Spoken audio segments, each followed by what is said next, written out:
everyone, and welcome to another trip to Nintendoland, our monthly Nintendo focused podcast for Irrational Passions. Hello, I'm Mike Burgess, your host. I am joined by always my co host, Chris Pratt, aka Mario, Alex O'Neill. I have him here. We got to put the show. I can't believe it. Chris Pratt's here. Can I be like the Jack Black of the crew? Like Jack Black I is back. definitely don't. Oh, I want to be God. Chris Pratt. I get like I'm the face, right? But I don't want to be Chris Pratt. Yeah, just like shit. What have I done to myself? Just the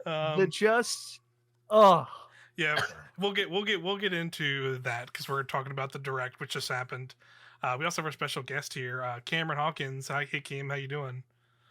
I'm doing good. I'm like, yeah, like the one black person. I was like, yeah, well, at first I was like, I'll be on a Taylor Joy, you know, like I was hyped about that choice, but and I was like, wait, did they actually even announce any black people for the cast? I'm like, oh yeah, I guess they did. Yeah, I was gonna say, yeah, he was Toad, and then I think there was somebody else in there, but yeah, not a lot. Definitely kind of weird seeing two white dudes as the Mario and Luigi brothers, but you know, like Egan Michael Keel as Toad. Like that one, I was like, okay, I can see something there, but it was really just Chris Pratt and Charlie Day where I was just like laughing. I was laughing so hard. Yep, that's I like insane. They were talking about it leading into the movie. Like Miyamoto comes out. And I said out loud by myself, they're like, hell yeah, Mario's a great, jolly character. I was happy to support it, fully expecting like Charles Martinet to just be Mario, and Mario doesn't talk, but everyone else does, or some dumb stuff like that.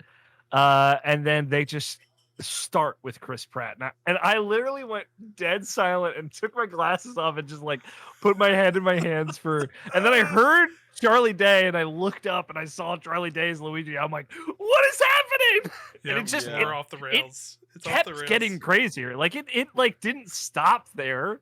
Yeah. I guess we can just get into Please. Let's just get into this because it was weirdly in some ways the weirdest thing in this whole Nintendo Direct, which just happened. We're recording it like this, like 20 minutes, like not even like 45 minutes after it happened. There was a bunch of other stuff. It was a 40-minute Direct. There was a lot of stuff, but they just dropped a bombshell on us. Miyamoto came out. It's like dead center, like 30 minutes in. We're like, all right, let's get weird. Yeah, and just like, hey, here, guess what? That Mario movie that we're making next year, fully animated by Illuminations, like that news has been out for a while, but they revealed the cast. I don't have the full list in front of me. I mean, like, I basically have it memorized. Yeah, I was gonna say, but we've gone over the key ones here already. I don't know. I feel like Seth Rogen as Donkey Kong is like extremely important. It's critical to the image that we are drawing. Fred Armisen is Cranky Kong. Like, who? It very much feels like certain characters were very much typecasted, and then the other half were just like they literally picked out of a random name lottery and just be like, all right, this person's gonna play this character. Yeah, some movie exec was just like, this guy makes money on it because he's in a movie. He's in that movie. He makes money. Like it's one of those things. Like I was talking to my roommate about this because, like, he doesn't know video games necessarily, but he knows these celebrities. And when I told him Seth Rogen was Donkey Kong, he got up and left the room. But before that, he asked a legitimate question because it sounds like that movie. Of like he's like Kristen Wiig playing Peach. I'm like, no, but it could. Yes, you're not far. Like you're so close, and that's so scary. Instead, it's the lady from Queen's. What is that? What is it called? Queen's Gambit. Is that the Netflix show about the chest? That's that lady. That's like, what is? That's also which is extremely weird. Out there, but I'm here for it. I love that casting. I love Anya Taylor-Joy. Like she is like very quickly become one of my favorite actresses. She's phenomenal. So like when I saw that, I was just like, I can definitely see her being very like polite and in that way. So I think that was like the best. Like Jack Black as Bowser. That was also really smart, really funny. But like that was my favorite choice. I was like, I'm happy that she's in this movie as Princess Peach. So yeah, because like Mike in our Slack, you sent the message of like, now I'll never not be able to hear Seth Rogen's laugh when I see Donkey Kong. Whenever I see a Donkey Kong photo, but I'm just gonna, I can't. I will never hear the like the weird also, like stoner laugh, the stoner laugh that Seth Rogen does in every fucking movie, or like what movies he's known for. I'm like never gonna be able to like unhear and see those combinations. But that also, it does totally legitimately childrenhood like, destroyed. The like going back and watching that Donkey Kong cartoon, never get like. But it also retroactively, every time I play Paper Mario, I'm going to read all of Bowser's lines in Jack Black's voice, and that is like way better somehow. Yeah, like that is pretty good. It's amazing because, like, you know, I've been playing Psychonauts 2 here and there, and he's just so good in that. Yeah, he is. Really and it's just like, oh man, like what a buck wild, like great decision. It was. Watching them announce the casting, it went from like, oh yeah, I'll watch this, to Chris Pratt to like, all right, I won't watch this, it's fine. To then I have to watch this. Yes, like, there's no reason where I can't not see this movie. It's one of those things where like I don't doubt Chris Pratt as a voice actor because like I forgot. Can we swear on this podcast? Yeah, you're fine. I fucking love the Lego Movie. Like the first Lego movie is one of my favorite animated films, one of my favorite films, period. And he was great in that. But like as Mario, the thing that's kind of hard about it is just like Mario doesn't, like compared to Luigi at least, like doesn't have that much of a distinct personality. Right. That like with Charlie Day, when I saw Charlie Day's Luigi, even though I thought it was funny, I was like, I can at least see what they're going for with this casting. Yeah. But with Chris Pratt, I'm just like, what? They're gonna try and make Mario like a leading man in a movie now? Like, that's, what's the direction that they're taking this character? Yeah, is he like weirdly confident? Is he like talking a lot? Is he? Because like it made me think of like those YouTube machinima style videos of like 3D animated cartoons of Mario and Luigi, where Mario like has a cell phone, is like, man, fuck you. Like that's all I can think of. They're like making jokes about how mushrooms get them really high, and you're just like, bro. And it's like this is awful. That Chris Pratt voice is all I can put into that. You know what I mean? Like, I feel like Mario is gonna be somewhat similar to Emmett in the Lego Movie, where he's just kind of be like that awkward, like kind of, I don't want to say naive, but like just kind of like that awkward aloof hero character that's like kind of like that like has this like that like likes Princess Peach, and Princess Peach is like sees Mario as like a good friend, and then like she gets captured, and then they have to like, you know, kind of like that generic movie trope of sorts, where the guy has to save the girl. Except at some point, Fred Armisen is Cranky Kong, and he's like a shaman along that journey. It's really weird. So we'll see what happens. Here's the thing. Regardless of the cast, like the casting on paper is like, okay, but like at the end of the day, I need to see a trailer. Show me a trailer, not like a teaser trailer. Give me a full on like, hey, this is the story. This is what the story is. Be like. Yeah. And give us an idea of what that's going to be, because that's what I need. So, like, to its credit, like of a cast, like it is cool that we know like Donkey Kong and Cranky Kong will be there. Like some weird kind of more like ancillary characters to the Mushroom Kingdom that in the video game world have kind of been resigned to their own video game series now. Yeah. So Donkey Kong and Mario going on an adventure together, you know, like that. Conceptually, just as a movie, sounds like a fun time for an animated movie. Yeah, and I hope one thing that comes from this, because like you said, like Donkey Kong and Cranky Kong are in it for some weird reason, and now it feels like Tammy Koopa, like the Bowser like henchmen and people are there, so that makes me feel like this is good. Like Cam was saying too, like it's gonna be like some grand adventure where they're going to see Peach, and then they meet Toad along the way, and Toad's being wacky, and then they meet Donkey Kong, and Donkey Kong has to help with a thing, like a Wizard of Oz almost like type journey. But I'm hoping what the other part of it is, because they're doing like Bowser's Jack Black, and also like his like underlings are also like with him in the movie. I guess I'm hoping they pull like from the Paper Mario games, where like Bowser's like super like cocky about himself, and he just is making all this stuff, and his two buttons, and the underlings are always like, is that really a good idea? And they kind of have that like they see him being kind of an idiot. But he's their leader, so they have to just do what he says. I hope they play into that too, like, because that was always really fun in those games. Yeah, my favorite rendition of Bowser is when they play him off as he's like bad at his job. He's just terrible at being a villain, because that's where you get, I think that you get the most like pleasure from Bowser as a character. So and with Jack Black being the character, like, you know, voicing him, I think that's kind of the route they're gonna go. So he's definitely gonna have like a bunch of monologues, and it'll be over the top, and he'll be a goober, and I'm here for it. And Kamek and Spike, whoever they're voiced by, are just gonna be back there like, and if they at least get some of that stuff in there, it's like, okay, like, sure, that's fun. But like Chris Pratt, Chris Pratt and Charlie Day as like the leading duo, the Mario Brothers. I can't. Like, John Leguizamo is one thing. This is like the modern day John Leguizamo choice, right? Like, what is happening? It's gonna be something else. That's for sure. I just like don't want them to make Mario some like weirdly overly charismatic person, because he's not. You know, he's a hero and he's a great dude, but he's not like super talkative, and I just don't know. Yeah, Chris Pratt is the guy you get for that, right? So yeah, he's kind of an awkward dude, but like in a different way than in a quiet way, you know, like Luigi. Yeah, I was kind of hoping for that.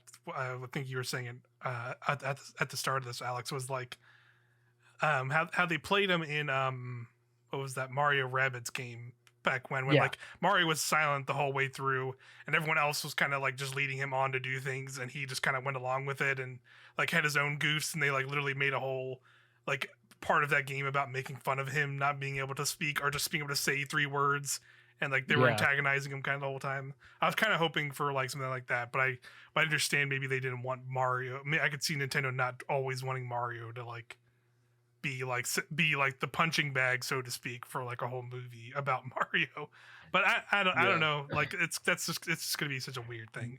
There's potential in the universe now that we will get the Charlie Day led Luigi's Mansion spinoff animated movie. Okay. Like that exists as a possibility or now. there's gonna be like you're gonna get your post credits screen of like Bowser has failed, and then Wario and Waluigi, you just see them like picking up something that like they beat Jeff Bridges as Wario.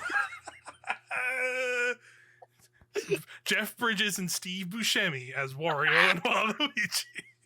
So speaking, oh god, no, it'd be like Steve Martin and Martin Short or something. Worse. But speaking of which, Only Murders in the Building on Hulu. You should watch that right now. But anyway, it's a good show. Anyway, they're in it. But they're like, there's already theories that, because they said that Charles Martinet is going to voice something in the movie. People are already theorizing that he's voicing Wario, because Wario's the only character that he voices in Mario that actually speaks in full sentences. So that's an interesting theory. That would be fun. That would be awesome. What a great cameo too. Like he still plays a character in it. Yeah, for sure. Shout out to like, you know, you could tell like Miyamoto does like legitimately give a shit though, because he's like, hey, Charles Martinet is going to be in this. I made sure. No bullshit. Yeah, like, he deserves to be in there for literally being the voice of Mario. Multiple cameos also. Like they already said like he'll be many things in this. Like it's not just gonna be one thing, which is great. Yeah. Credit where credit is due. Anyway, that's the Mario movie. We have to talk about something else. I can't. Yeah, we just had to start with that because that was. I could talk about it all day. Or never again. Yes. Yeah. Definitely. That was something I did not expect out of when people, you know, you had your whole day build up because they announced this direct yesterday, and people being like, oh yeah, they're gonna talk about like this and like Nintendo Switch Online, Smash Brothers characters. It's like literally no one said something about the Mario movie being here, and that like took over the fucking internet. That's insane. To its credit, it's insane. 3 minutes in, out, gone, done, and that was it. True. And I was like, and it was over, and I didn't even have time to process it. Honestly, it went too fast. I was fucked up by it fully. But that was. Right. But Mario movie aside, yes, Nintendo Direct happened. I just want to quickly go around the circle here and get kind of a overall Mario movie aside. What did you all think of the Direct? Cam, let me know what you thought. Just of like the Direct as like the whole 40-minute presentation. Yeah. So when it ended, I felt. I think it ended strong. Like I think the second half was by far better than the first half. I think Sure. when the Kirby game was announced, that's like almost every announcement after that was something that like I thought was really cool, either in general or something that I personally would enjoy. But in the first half, which I know that like part of this is actually right after the Kirby announcement, but like you know we were expecting the final Smash character announcements, and then they did an announcement of an announcement, like, Right. "Hey, we're announcing that the final character is coming in 2 weeks," and it's Yeah, just you have to like, wait longer. It's like, no, why? And they did the same thing with Animal Crossing, which I care less about because I don't care about Animal Crossing. But like, I was starting, I tweeted it the other day. I was just like, it's kind of wild that we haven't gotten any major updates yes, in a while for that game insane. because that game was just so unexpectedly successful. Um, that I was just like, there's no way that they can leave this game to dry like that. Like I know that Nintendo's gonna Nintendo, and they don't support their games post launch very much for most of their games, but like for this, I was like, you gotta keep Yeah, shelling out content. Um, so I'm glad that that's happening. Uh, I was, overall, like I really enjoyed it. I'm sure we'll go like and talk about specific things. But I was I'm very happy that we got a release date for Triangle Strategy because that was probably the yeah, coolest thing for me at the direct. Um, I'm happy that Bayonetta 3 has finally been revealed in a real way because I yeah. thought like last year at the Game Awards, I was just like, I was Yeah, like, they gotta they show have to this. show Bayo 3, like, and it didn't happen. I'm like, well, shit, like this, I was kind of getting worried. And I'm very happy about the ActRaiser remake and the Castlevania port as well. Those are also very exciting. Oh, and the Nintendo 64 stuff too, like getting the Yeah. wireless Oh yeah. N64 controller. That's really Yeah. cool as Yeah. well. So a lot of stuff to look forward to. Yeah. A lot of great stuff for sure. Alex, Alex, how about you overall? What were you feeling on the show? I thought it was great. There were surprises that I was legitimately into. It was like I understand some people have felt inundated by Metroid Dread trailers. I've chosen to watch all of them. I don't care. But Sure. if you look at just their directs of like, I think it was just E3 in this one, right? Of like them showing trailers, like 10 out of 10 Metroid Dread trailer. Yeah. Very, Oh yeah, very that was good. great. That was It was great. extremely exciting. It having seen all the other stuff that they showed, this one didn't show quite as much, which I appreciated. Good. And it was great. We had, some kind of expected things in there. But like really, really stoked that the games that, Splatoon 3 and Bayonetta 3 that we've kind of had on the back burner didn't just get like re-shown, they got like really shown. Yeah. You got a pretty good idea of what those games are about for sure. Yeah, and we know roughly when they're coming. Yeah. Maybe Bayonetta 2 a little bit less, but at least it's next year. So yeah, like not necessarily a lot of stuff for me, but I thought it was a great presentation. Yeah, yeah, I agree. Definitely a good presentation. I definitely agree a little bit with what Cam said of like the start of it kind of felt a little all over the place. Like there were some interesting announcements in those, I think still, but like it was just like we went from like a Monster Hunter Rise expansion announcement to some JRPG from Yoko Taro that's about cards to a Chocobo kart racer game. Yeah, it was like also like announcements of a lot. announcements were like, and it was all kind of like jumbled together. And then, but then yeah, like once we hit that kind of like Metroid into like the Kirby stuff, and then like kind of like getting like, all right, here's these big first party Nintendo games that kind of personally what I'm here for most of the time when it comes to Nintendo consoles, like here it is, boom, boom, boom. Even though some of that stuff got a little bit leaked ahead of the show, I don't know how much you guys saw any of that stuff, but I saw it when it started popping off because I saw it too. Yeah, earlier today Nintendo like it was like official like Japanese Nintendo website just like updated a list of their games for next year and added that Kirby game to the Japanese site. It was just like a official art image, in the name, and then it was Bayonetta 3 also listed for next year. So it was just kind of like, okay, well, those are going to be here today. That's cool. And then that did happen, and they both look great. I think I was saying it the other day when I think you were streaming Deathloop, Alex, with Scott. Like I kind of felt that Kirby game was coming, just because like the last Kirby game we got was like within like the first year of the Switch, basically the Star Allies.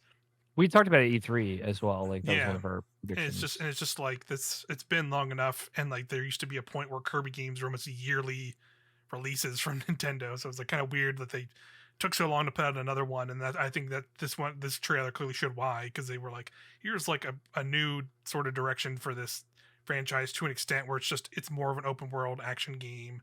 Your Kirby like running around a more open world, like a lot of jokes about it looking like Nier Automata Kirby or like Death Stranding Kirby, because he's like in a post-apocalypse. Last of Us Kirby. Yeah, Last of Us Kirby, which like that was totally funny. And like, but I definitely dug them just showing it, and you like get a pretty good idea of what the game was, and you're just like, all right, spring, next spring. And it's like, great, you know what great. I love it that. looked like? You know what it looked like more than those games though? It looked more like something like Death's Door. You know, sure, yeah. Where it's kind of more fixed perspective. I'm curious how the levels kind of lead into one another. If there's like substantial puzzles or something, if you need certain abilities to get to certain areas, like it seems really cool. It's like totally different for Kirby. Yeah. And that is a great thing. But it has enough of that Kirby's Air Ride city mode, right? Like it just seems like it has just a sprinkle of that on top, which is like excellent. That's exactly what I would want. Yeah, for sure. I liked a lot of what they showed for that. And yeah, and like Cam said, finally seeing them be like, here is the Nintendo Switch online update. They're adding like a new like price level to that subscription, which I kind of expected for when they were going to add like proper games of like, they're not adding Nintendo 64 games, but also Sega Genesis games, which I think surprised a lot of people, even myself, of just like, oh, here's Sega Genesis games too.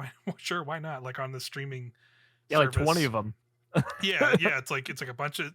I think they said they're starting with like 9 N64 games, and there was like a whole lot of Genesis games, and they confirmed like they already showed a couple games post that of like, we're going to be getting and that are coming to N64, like Majora's Mask was one, Banjo-Kazooie was one, Paper Mario, Pokemon Snap, like a lot of really good, like the games I think people would want, right? Like those are ones I very much want.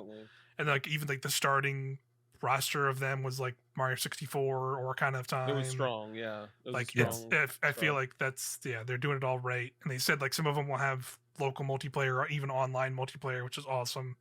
I really hope Mario Kart 64 has online. That would be really Star fun. Fox 64 online multiplayer would actually be that'd be super fun. Yeah, a lot of those for sure. And Dr. Mario, that'd be cool. Put Pokemon Stadium on there and make the mini games online. That's all I'm saying, yes. Nintendo. Yes, make it happen. But yeah, that's super cool. That's coming like they said late by the end of October. We'll know, so it's not really that far off. Like because we're pretty much in October now. Just about. But yeah, those are probably some of my standouts. And overall, I really like the show, even though like some of it was kind of all over the place. But yeah, they like hit a stride with Kirby and seeing more Metroid. But even though I'm on that end of like I don't want to see too much more. I like definitely. I was taking these notes while writing it. So like when that trailer started, I was like typing over here. You can see my notes are like, don't look at it. I think like I turned away because I'm pretty sure I saw like what looked like a iconic boss that was from Metroid. Just be like, oh, that's in there, cool. That's pretty cool. But I don't want to keep looking at this. Understandable. Yeah. I was watching it with John from John Phipps, and he was saying that like Nintendo has really been promoting Metroid, and obviously it's a first party game, but like I think they're doing it so significantly in a way that like I think that Nintendo knows that this game is really fucking good. Really fucking good. That it'll that is probably game of the year. Like this game's gonna be hot. So I think so too. It looks great from every time I have watched some footage of it, and like from a gameplay perspective, and I'm really stoked for this game. And I think like that really shows like Nintendo's confident about it. But I also look at it as like Nintendo being like, hey, you MFers who have been bothering us for these Metroid games for all these years, show the F up for this, you know? Yeah. I feel like that's another reason they're probably sitting here like marketing it a bunch. It's like you want a Metroid game, come and fucking get it, you know, kind of attitude. It feels like too. Yeah. I actually I feel the same way because that you know, because Metroid again, it's kind of like a cult series for a lot of people, or like, you know, in general, that I think that you know, people need to buy that game. They need to vote with their wallet, because if not, that could very well be the last 2D Metroid game for quite a while, either even either longer, a while or ever, you know. So for sure. Like I've been saying, obviously on all the last Nintendo lands, like everyone who played Hollow Knight, everyone who played all your weird Mega Man but also Metroidvania games, everyone who played this, that, and the other. This resurgence over the last couple of years of Metroidvania. Please show up for this game. Like I think you'll like it, but two, like you know, it almost is like the progenitor of a lot of the things that we like in video games. So and I'm excited to see that progenitor like make its big splash again. In a good way, because this game does look really solid from what I've seen. But what other than that, what else do I want to pull out here real quick? We can just go through it. I think I was gonna say, I don't know if we want to start from the top and go through everything, or just kind of pick out some highlights that we all had. What are you thinking? I think, what were you gonna say, Cam, real quick? No, it's something that we brought up already, but it just really sucks that they didn't announce the Final Smash character today. That's all. I see. I'm okay with it. Like, I want to look Sakurai in his eyes when he tells me like his dog is the last character or something. Like, I want the last character. Exactly. Here's the sandbag. You've been waiting for him to become a fighter all this time. My thing is like, this was already too packed. I felt like this was gonna be too packed. So when they were like, "Hey, he's just gonna tell you later," I was like, "Cool, fine." Similar with the Animal Crossing thing, because them saying like, "Hey, we're gonna tell you later," it feels like them at least somewhat committing, you know, intentionally or otherwise. They're like, this is gonna be a substantial update. Like, we're gonna talk about a lot of stuff. Agreed. If it's gonna get its own presentation, it better be, you know, at least 10 minutes of like, here's this, and this. Yeah. A clear roadmap almost in mind. Yeah, the coffee shop's coming back though, so I'm stoked. And they, you know, they knew that was what they needed to give people. But yeah, me and Sakurai one-on-one on an October 5th, like probably 9:00 in the morning. I'll have a cup of coffee, just looking him dead ass in the eyes, talking about his dog or whatever. And he's like, Fire Emblem character number 86. And you're just like, fuck. Yeah, we actually went back and we just brought Roy back again. It's just Roy again. Yep, here he is. It's his melee version. Yeah. Congratulations. Wave dashing is in the game. Fuck y'all, I'm out. Something like that. I'm done with this franchise. I'm just smoke bombs out. I'll give a shout out to it. Very excited for Monster Hunter Rise expansion. I don't know if either of you guys played it. I played a lot of that game. This is the first time I ever got like into the end game, like deep into it, so I could like potentially pick up right where this is starting up. And it's a great game. So I'm glad it is getting an expansion. Yeah, I was gonna say, like, go ahead. Oh, Cam. Go ahead. I was gonna say I enjoyed Monster Hunter Rise. You know, it's one of those games that I wish I had more time to play, but there's just so many games. It's just like I just don't have the time for it. You know what I mean? Like, I still really want to go back to Monster Hunter World and do those major expansions like Iceborne, and it's like I can't right now. You know? So, yeah, I'm pretty much in the same spot. I didn't really play Rise when it came out, even though it looked really cool. Like, we did a bunch of streams when it came out, like you and Alex and Scott all did, and I think this one has me a little bit more interested in maybe trying to jump into Rise, since it's like next spring, and who knows by then what games we'll have. Exactly. But admittedly, also at the same time, when I saw after the direct, when this expansion drops, it'll also Monster Hunter Rise will be coming to PC. So I don't know if I might want to check it out there, just because the Switch version is like probably is generally fine, but like being able to play that at a higher frame rate on a PC Oh, is totally. a little more appealing, because I definitely, that was one of my kind of iffy points about jumping into Rise at first, because like I'm coming from World, which was on a faster running console, and I could run it at like 60 FPS and stuff, and it was nice. It is a So, technical like, feat at how well Rise Yeah. runs, as we've like demonstrated many times. And also online is perfect, like zero Yeah. issues ever. But I understand like wanting it to look the best and play the best, and Yeah. et cetera, et cetera. So Hopefully it gets something like crossplay. I don't know if that would be possible between Switch and Monster Hunter PC Switch, but that would be cool, and that would be great for the player base. yeah, for sure. I'll give a quick shout out to, because I'm really looking forward to that Mario Party Superstars collection that's coming out at the end of October. Looks great. Yeah. It's just it feels like DLC. It feels like something Sure. that should have been added to Super Mario Party. You know, they added the online in Super Mario Party 3 years later. Yeah, and so it's a little weird. just to like test out for this game, and Yeah.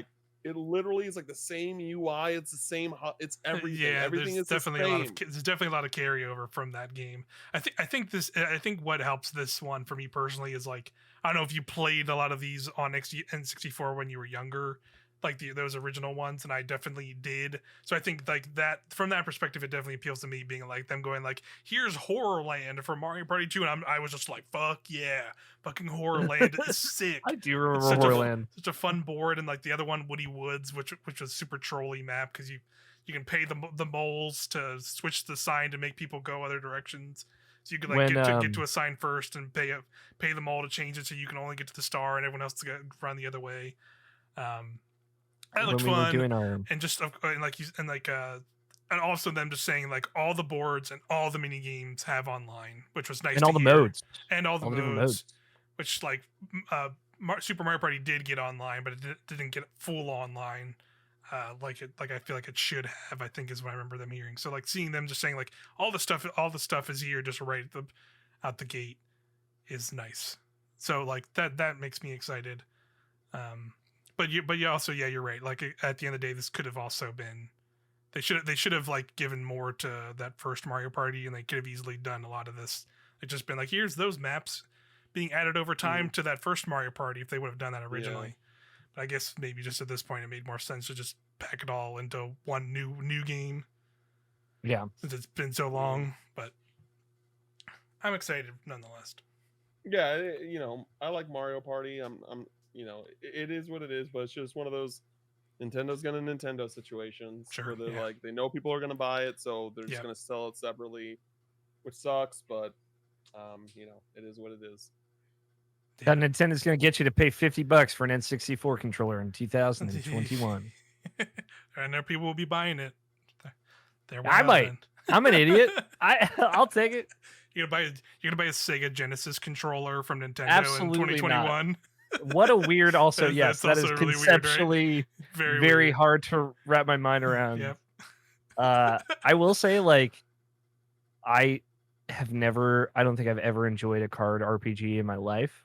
Okay. Not even Kingdom Hearts Chain of Memories. Ooh. Even though I like that game, I've just not enjoyed the card aspects of it. Sure. Voice of Cards has zero appeal to me, but it is just the most buck wild. It's the most Yoko Taro move to be like, all right, my Switch debut, card RPG. Yeah. Fully original world. Yeah. I definitely like, I was definitely like typing this down, and then he just said like I was like card based, turn based, and I was just like my eyes were starting to glaze. And they said Yoko Taro, and I was like, huh? Cam, did you have the feeling with the music, the singing started coming in, and be like, is this Nier? Am I in the Nier universe? Yeah, it was very Nier like, and I like, because pretty quickly John caught on. I was like, I think this is the Yoko Taro game, and I was just like, oh yeah, I think you're right, actually. So like, I'm not really big into card games either, but like, I kind of, it's one of those things like, Yoko Taro is a big enough name for me where I'm just like, you know, depending on the price, depending on, you know, how I'm feeling at a certain time, I'll probably hop in and give it a try, you know, and see how I feel about it. At some point, it might turn into a text adventure, so like it is probably worth it. you're gonna find out it has like 6 different endings, and you have to replay the game to get different endings. You have to beat the game with a different deck to get each ending. The Dark Magician deck is one. And that's like soon. Like that's like in a month from now. It's like October 28th or something. And there's a demo. They said there. So I was like, oh wow, that's just out of nowhere. All right. Makes me think it might be like a shorter game, like be like a $20 game or something. Yeah. Or just like some kind of like you like replay it to get. I could see it being like other Yoko Taro games where you like it's a shorter game, but you like replay it to get like different like moments and story interactions or different endings and things like that. Yeah. Sure, for sure. Plenty of that stuff there. Then there's like some smaller random announcements like Disco Elysium on Switch. Great game, phenomenal game. Yeah. Hyrule Warriors, Age of Calamity DLC. And they just dropped a Chocobo kart racing game. So I don't know if you knew this, but there was a Chocobo racing like kart racing game for PlayStation 1. And I think I remember this. Yeah. That was like a game. So I don't know if this is like a remake of that or just like a new like in that style.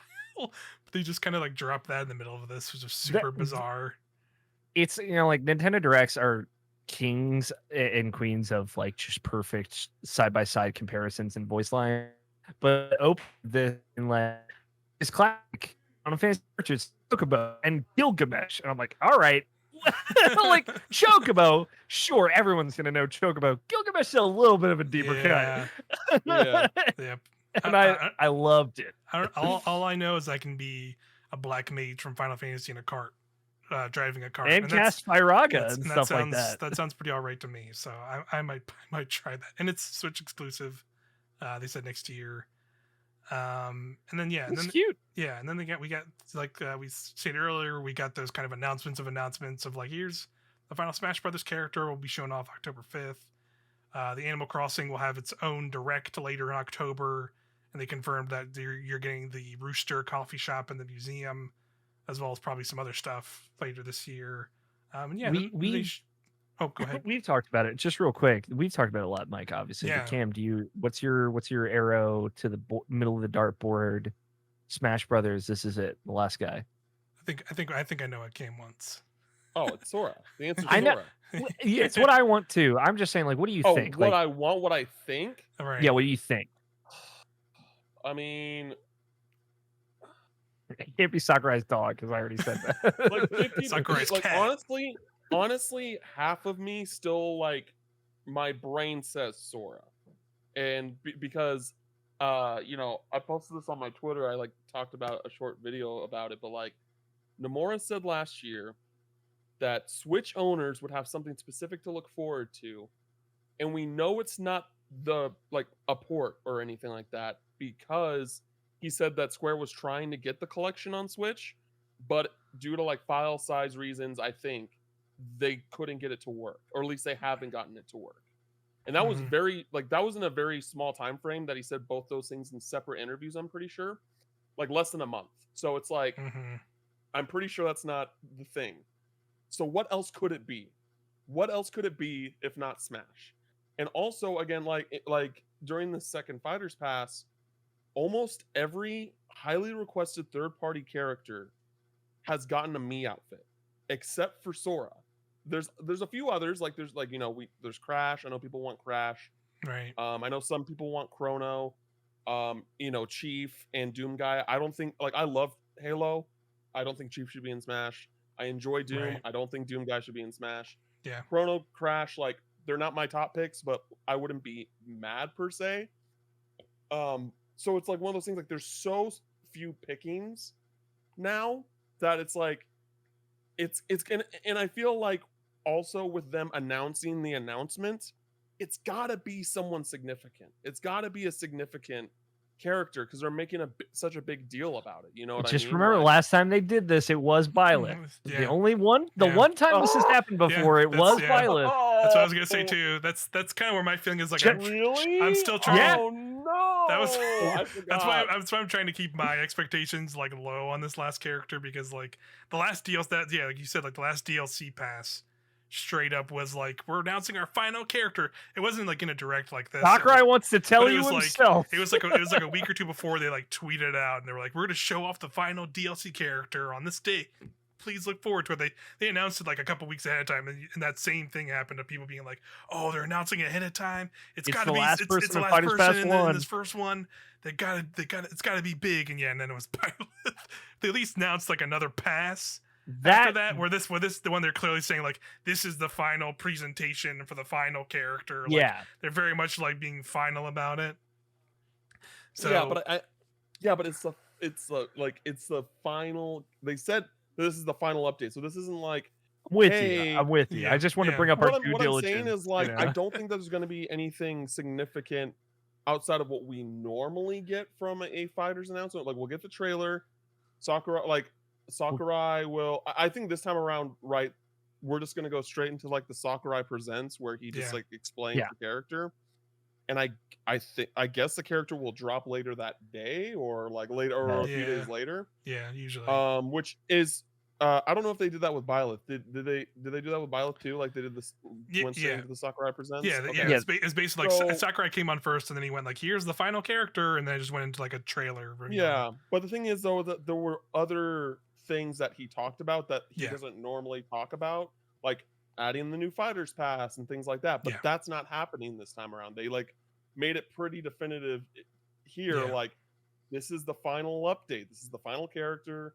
We're not getting anything more after this. Yeah. So I feel like my gut tells me it's got to be someone significant, because when I think about first party characters that are left that make sense, that aren't already like an assist trophy or a me outfit, like there is no one except for like maybe a Pokemon, and no one wants the final character to be a Pokemon. So it's just, I think it's got to, I don't know.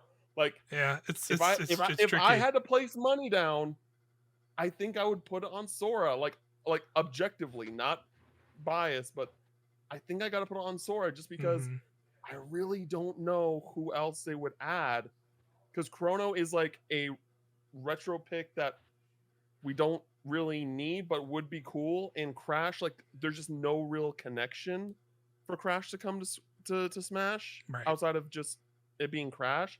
But Sora, like, there have been things talked about, and like, you know, Sora has been highly requested for years upon years now. Like, it just makes sense to me.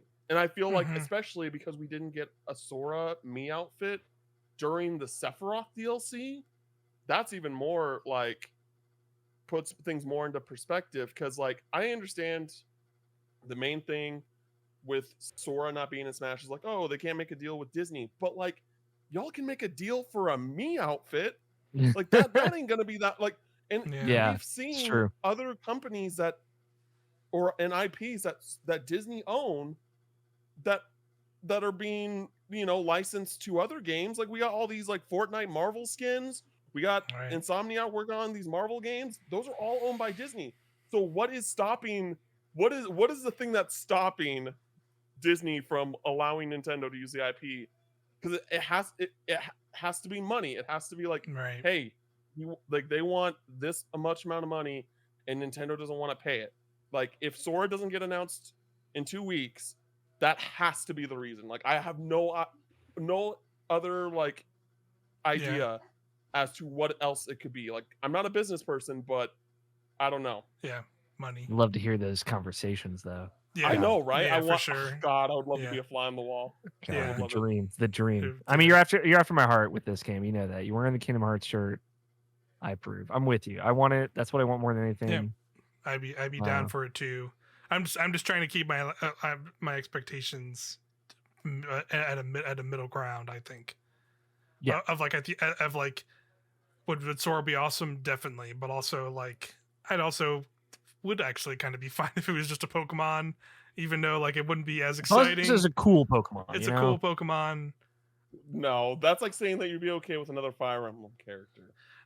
See, I wouldn't go that far because I think the Pokemon are more unique than a lot of the Fire Emblem characters are. They are, and but it's also the 25th year anniversary year of Pokemon. So like, I know. Like honestly, like going into Kazuya, I thought that was gonna be like a Pokemon. Like, but I think the argument that I've been thinking about it not being a Pokemon is just because like the ones that would make sense is like the ones from the most recent game, and at this point where like Pokemon is already marketing like their next games coming out, like Shining Brilliant Diamond and Shining Pearl and Arceus next year. So like putting a Sword and Shield Pokemon randomly in now would feel weird, but also at the same time they could still like do it because they put the Arms character in like earlier this summer and Arms came out like at the launch of the Switch. So who knows?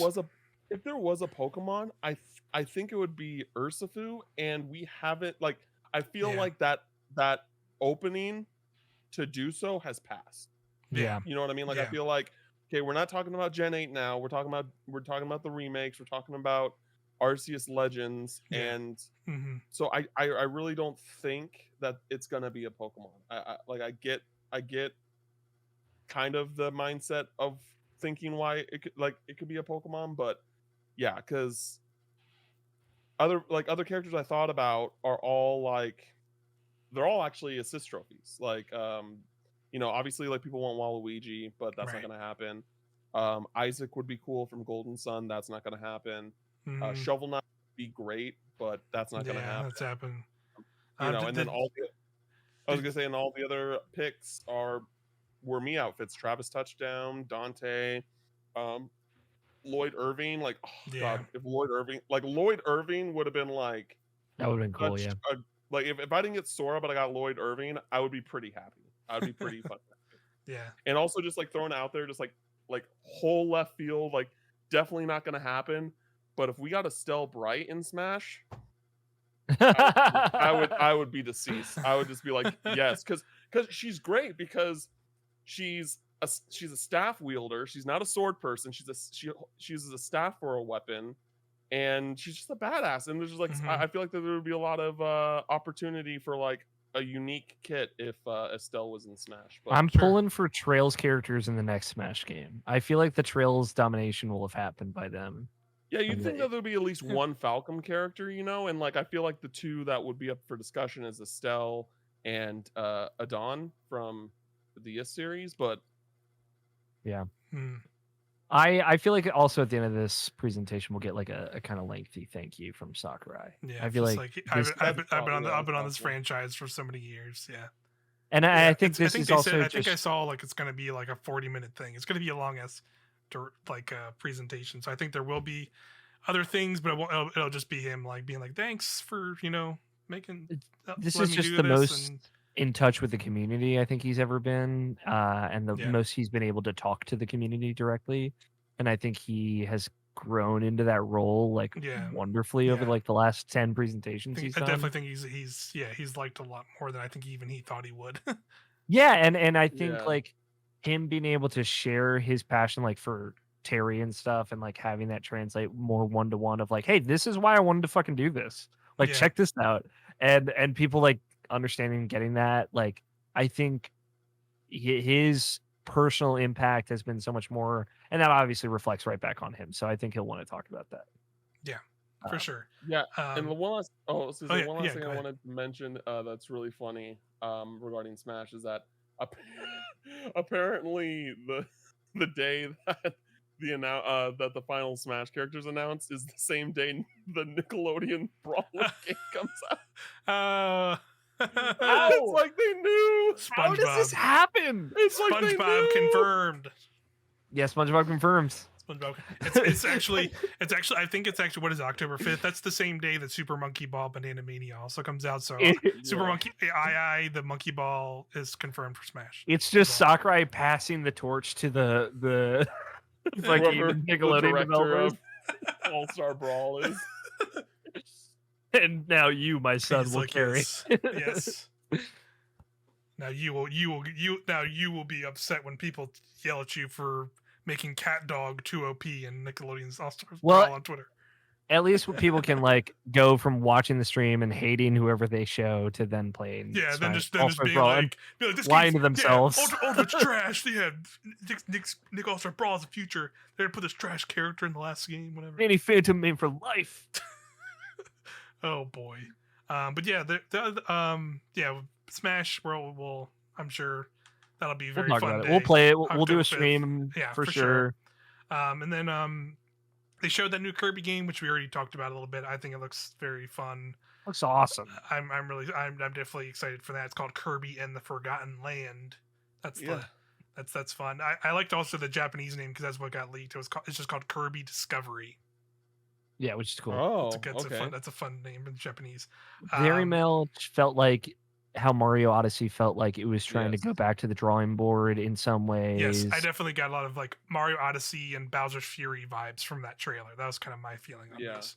And going off of what I said the last episode, Mike, this is just the continuation of like the 3DS devs getting their time in the sun now. Like they put out their 3DS ass Kirby game 3 years ago or whatever, and now they've got time, they've got more money, they've got the Switch now, and much like Metroid Dread Nintendo's letting them do their thing. Is kind of like the 3DS teams coming up into their own on a bigger budget. I think that's what this game is, and it's great. Yeah, for sure. Let's see. Mario Golf Super Rush got some more updates that they actually shadow dropped today. They had 2 characters and 2 new courses. That's pretty exciting. I might actually boot that up because I'm curious to see that stuff. I didn't check out the Mario Odyssey. They added New Donk City to it as well. I haven't checked that out. That's cool. Yeah, I've heard the New Donk City map is really, really good. Cool. I enjoyed Mario Golf a lot more than tennis. It's really fun with the multiplayer. Like, but I was like, I got it to play the multiplayer. Like you know, if people say like, oh, the single player is actually really good, then I would have probably given it a shot. But like, once they said that it wasn't at least like, oh, I've heard people say that was like less than okay, and I was just like, okay, well, I will never play this. That's fine. Yeah, it's not great. I definitely started it because I originally heard people saying you had to unlock the courses by doing it, but then I found out you do not have to do that. I was like, oh, I'm gonna immediately stop playing this now because it was kind of not good. It was definitely lackluster. And then like a whole bunch of this is when it's kind of that weird middle ground of like a bunch of weird announcements of like, here's Knights of the Old Republic on Switch and Dying Light 2 on Switch, and you're just like, okay, sure. Dying Light 2 cloud version. Yeah, it's just a lot of weird stuff in there. Triangle Strategy. No Alan Wake. People were all saying like Alan Wake's for sure coming to Switch. You just know really? Nintendo, they love to announce it themselves, and it wasn't in there. Yeah, it wasn't in there. Sony got that hot reveal, right? Then wasn't that in the Sony event? Yeah, which makes sense. So I missed this when they showed Triangle Strategy. Are they dropping the project and just calling it Triangle Strategy? Yep. Or is they okay? Yep. Okay.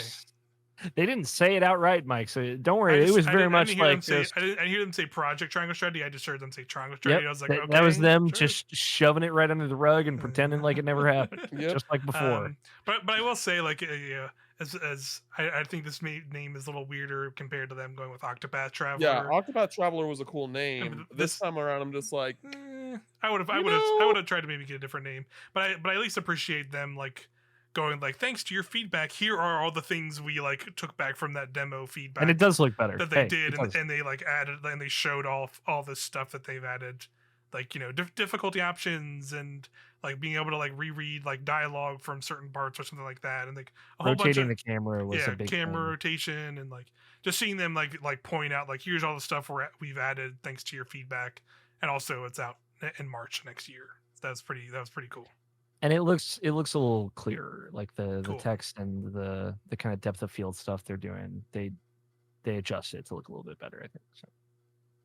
Very nice. And then after that was Metroid Dread, which we talked about, and then Switch Online updates, which we talked about. Which I'm very excited for that.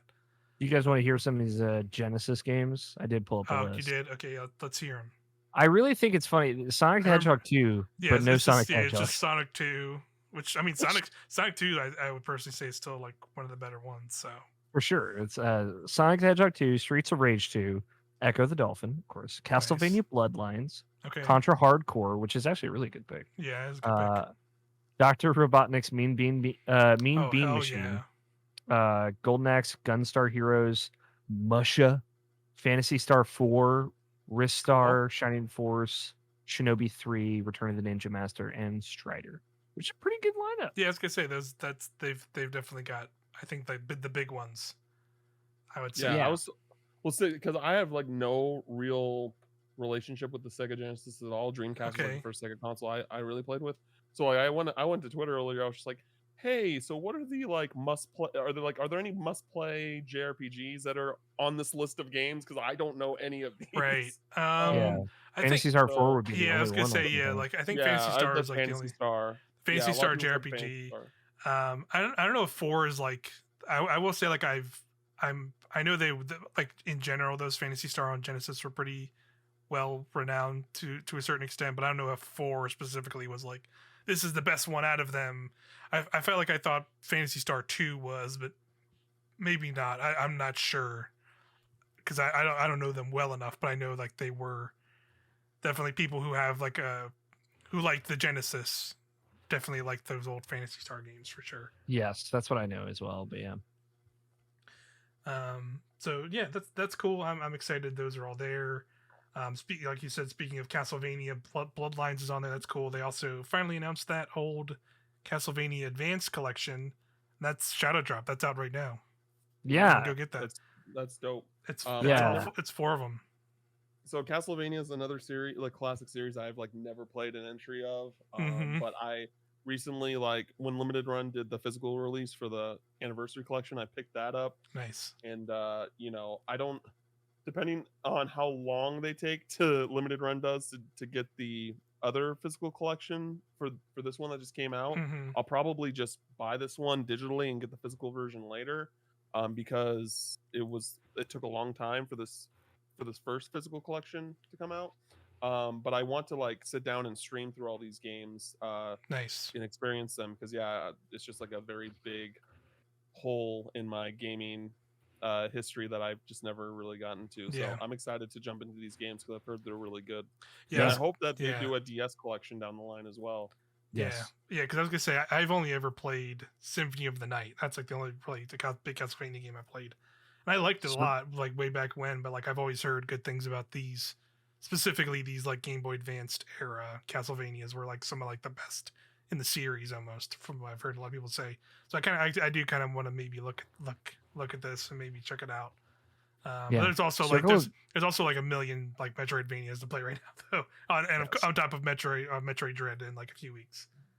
Yeah, Circle of the Moon was actually the first Castlevania game I ever played. Nice. And my mom was like weirdly super into the handheld Castlevania games, so she played all 3: Circle of the Moon, Harmony of Dissonance, Aria of Sorrow, and then I would play them after her. And yeah, I heard the DS ones were good as well. But Yeah. we'll have to come in another collection. Another thing worth mentioning as well is KOTOR is coming to Switch. Yeah. Yeah. Weird port. Yeah. Weird port, but like, hey, like that's still hell yeah. That's still really cool. Like I'm not gonna play it on Switch because I actually really want to replay it. Because I haven't played it in a very, very long time. Yeah. I want to replay it before the remake comes out, but I'll just play it on an Xbox. But it's cool that it's on Switch. You know, it's like one of those games where it's like, hey, if you only play on Switch, you don't play on any other system, here you go. You can play it. You know, so that's really cool. Yeah, it has been cool in general. Even though like you said, like I probably would never play KOTOR on Switch or like any of the other ones, but they've been putting them out to put them out really for people who want to. Like they put out KOTOR, they put out like Jedi Academy 2, like a bunch of old Star Wars games like on Switch and on other consoles. Then now just people can play them because I'm sure there are people who are like, yeah, I love those old Star Wars games, and now they're just here for anybody to play, which is cool. Yeah. Yeah, and then we got like a whole bunch of like little montages of games and an ActRaiser remake for whatever. That was weird to me. That was just like, wait, what? ActRaiser. That was a super weird. That's an old SNES game, right? Like it's like I know it's like one of those weird kind of cult following SNES games, right? Yeah, some people like love ActRaiser. Yeah. Like, and listen, I know a lot of people hate how this thing looks. I fucking love how this remake looks. It's so weird. I love it. I think it looked a little rough, but then I remembered like I don't know. I didn't look to see who's making that, but there was like a sort of like a spiritual successor made by like an indie team called Soul Seraph that came out like maybe last year or like 2019, and it was like straight up just like the same concept of this game of like it's a side-scrolling 2D game, but also it's like a sort of a management like town management game. and you like defense game, and I remember that people did not like that remake at all, or that new version of that game. So maybe people will like this just because it is like here's just that game with slightly more modern graphics for those people. And that also Shadow dropped today. It so you can it looks play like it looks like the like Myst era PC games, like with weird 2D 3D models. I love it, man. I just think it looks so weird in a great way. Yeah, for sure. Yeah. Go ahead, Cam. I was saying, like, I recently got a Super NT from Analog, so I've been like getting a SNES collection going, and Nice. that I think there's 2 right on the SNES, 2 ActRaiser games. I think so. And those have definitely been on my list to get. So like I still want to play the original just to kind of see how it, once when I play the remake after, just to see like how it's how the remake is comparatively. Sorry, my dog just bit my foot. But yeah, it was very unexpected, and I know that like a lot of fans are excited about it. So, and especially because it came out like today. It's out today, which is wild. Yeah.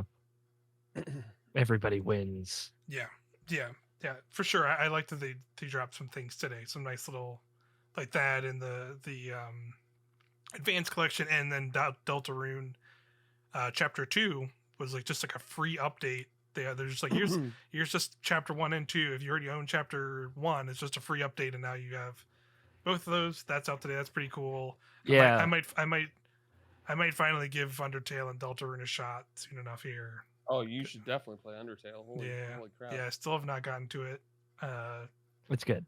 Yeah, I'm sure. Don't listen to anybody else. I'm sure I'll like it. It's just I'll just have to give it a shot when I have time. Got baggage. Yeah, and then of course the insanity that we started the show with was the Mario movie stuff, and just remembering seeing Chris Pratt as Mario seared into my brain. Miyamoto just shows up. Yeah, just shows up. That was looking good. Just looking like a good old Asian dude, just like in his prime, set for fucking life. Just like he just made a theme park. He's making a movie right now. This dude is like living his best life, and he's like 75, absolutely killing it. Absolutely stoked for him. Yeah, I don't love that he called Chris Pratt Chris-san.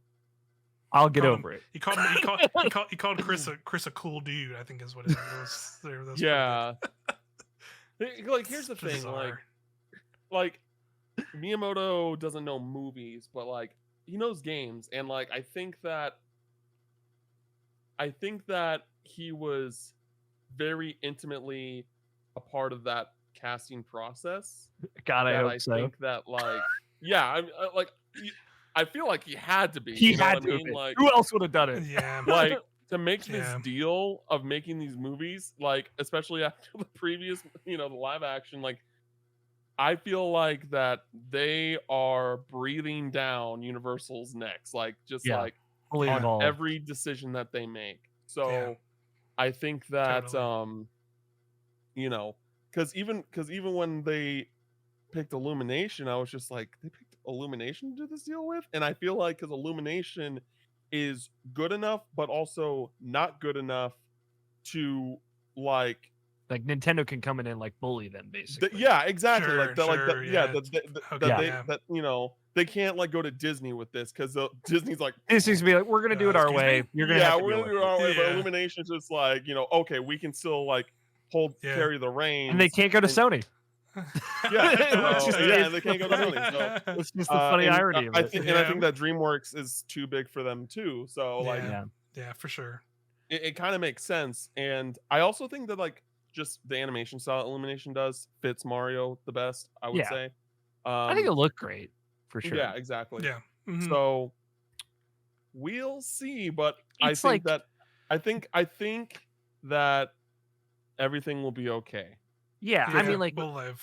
Just at face value, that just is a really because here's the thing. It's just like I think it's good because like there are some picks that they did that were like I think genius. Like I was like, this is like literally a perfect decision. So maybe like these other choices is like, all right, actually get the context and the situation of like the direction that they're taking these characters, and maybe we'll turn around on them.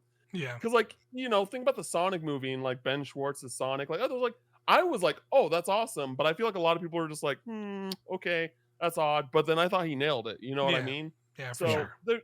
So yeah, it's just let's wait and see. I'm not gonna lie. I laughed out loud when I saw Chris Pratt. Yep, Like so there's did I. literally a video of it. Me too. But which is hilarious. yeah, but it's just one of those things. Yeah, that's literally one of the first things I want to do after we're done recording this is just go watch. Oh, I gotta watch so many reactions. I want to go to like direct reactions and just skip to the part where they reveal this cast and just see. I gotta see Tim Geddes lose his goddamn mind when Chris Pratt shows up as Mario. Yeah, I mean, like I've been like people watching the videos. I just keep laughing because I keep. Yeah. Seth Rogen's Donkey Kong laugh. I just keep hearing him. I was gonna say I've already been sharing that video around on Twitter of just like it's just a still image of Donkey Kong from the 90s, and it's just like overlaid over the pictures just Seth Rogen's dumb stoner. Every time it's just I just have to keep sharing that, and it's just gonna upset everybody. Even though I'm also upset about it, I just need to share that misery with everyone. It's so fun. It's this is guaranteed money. Like this is going to be huge. Mario is so huge. They're releasing it right before Christmas for a reason. They know this is hotcakes. This is going to blow up. Which means like we're in such a different world than like 1992 or whatever when the John Leguizamo movie came out. Yes, it's people were. I would say like people were. I don't think we're as much like wearing Mario T-shirts just as like a normal thing. I feel like by that point, I don't feel like Mario was like that big of a name by that point. I could be wrong, but like I don't know. I could see like, but you definitely. I think compared to where we are now in like pop culture, like Mario and Nintendo are in a much different position. And it's an animated movie. Like they're not going for the Sonic the Hedgehog, blended style there, and they're just having a jolly time in the Mushroom Kingdom. So absolutely.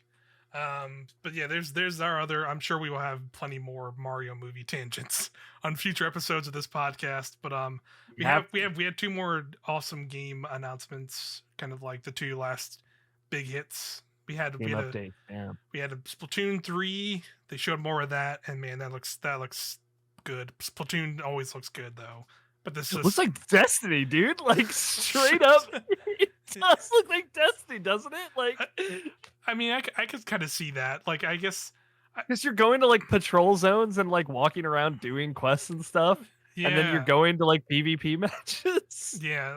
I guess you're right. Like, I didn't really think about that because like I guess I didn't get enough of like from that trailer like the specific like single player vibe of like what is it like you're walking around more open areas to do the single player stuff now, or are those like the hubs? Because the previous games did have like story modes, and like Splatoon 2's I actually liked a lot. Like they had like a single player, then they did like the Octo expansion, which was like another thing of single player story like levels, and I think that's like some of the best like Nintendo level kind of design outside of like a Mario platformer game they've like done in a Nintendo game. I like that stuff a lot. So like seeing they're like doing more of that for sure, but they're also getting weird within the Splatoon way of like calling it the return of the mammalians. So like they're returning mammals to the world Splatoon because the apocalypse in Splatoon like happened where humanity's wiped out. There's just squid and fish people now, and it's like that's so ridiculous that they're getting into that, and like they had like weird fuzzy squid people, which is also really weird. Yeah, they're going balls to the wall with it. They're getting ridiculous, cool. but it still all had that same Splatoon like vibe flavor. The music was incredible, the style and like the levels and all the stuff looked really cool. All the crazy backgrounds and stuff, I really liked it a lot. So that looks fantastic. I'm betting like Salmon Run will probably also get like blown out. Yeah, that'd be awesome. Yeah, those would be great like group streams and stuff. Like, I'm excited. For sure. Then they did their one last thing, and they finally gave us a good look.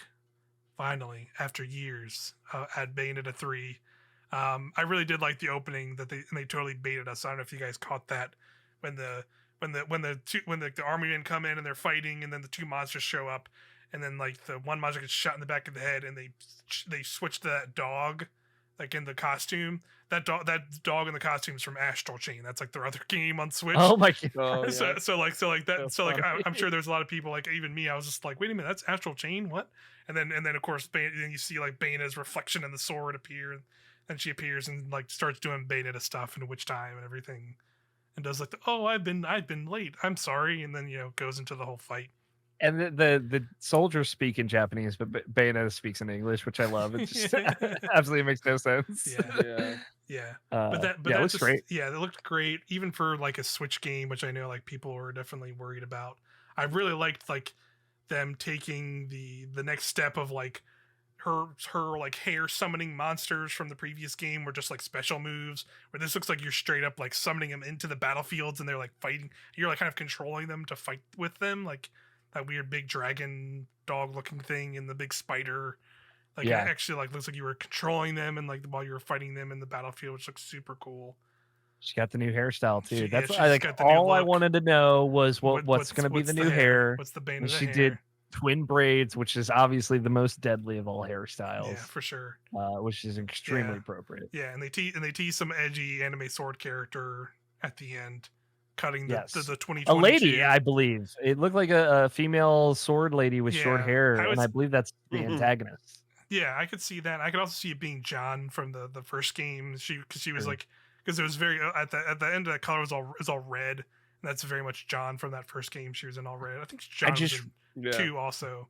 So I could see that too, but who knows? They like clearly left it up to mystery. That first trailer showed Bayonetta like getting beaten, so I imagine it like a big part of this will be like a very powerful antagonist. For sure. Like when we first saw it, John and I was like, "Is that Virgil from Devil May Cry?" Very much. Yeah, for sure. Virgil, or people. I'm sure people were putting the Dante seal. The features Dante from the Devil May Cry series, probably like somewhere around there or something like that. Like that'd be very fun. But yeah, that was the Nintendo Direct. They wrapped it up there. Yeah, solid show. I liked a lot of what they showed.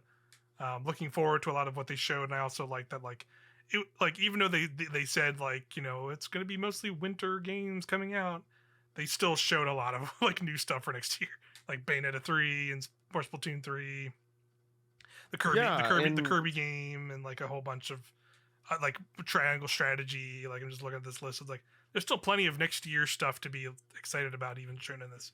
So like we have a good idea of like what's next year and like what's soon for Nintendo, and that's cool.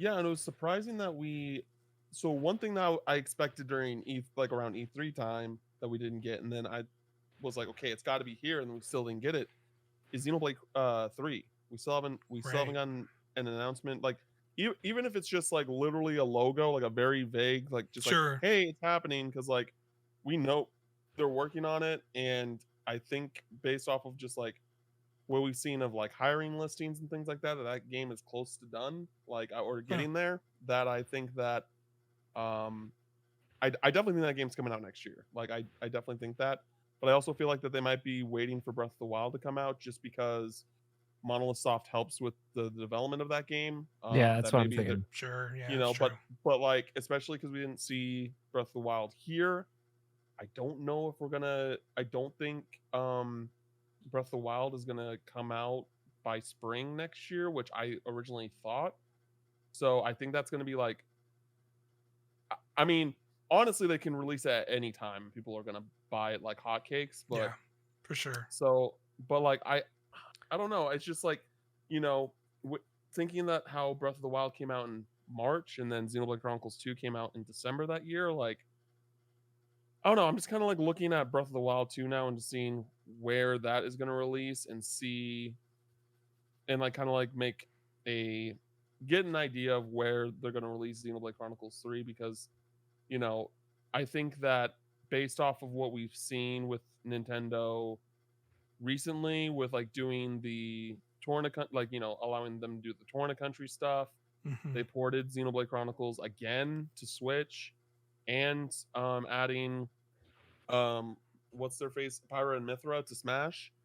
I really think Nintendo is going all in on Xenoblade as a IP, that they really care about that IP, and I hope that I don't know. I just hope we see it soon. I hope it comes out soon, and I hope it's in good shape because Xenoblade Chronicles 2, I really like that game, but like just when it came to the running on the hardware of the Switch, it's kind of rough. So Sure.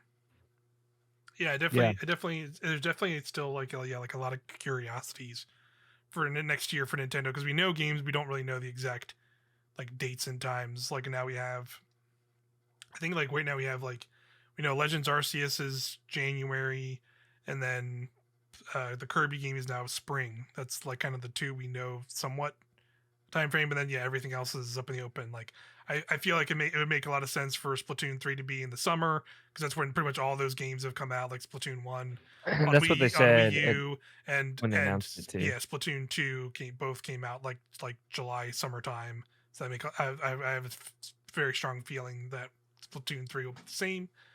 And then like I could see Breath of the Wild 2 being like September. fall, yeah, like September or early October, and then Xenoblade having that like late November, December time frame.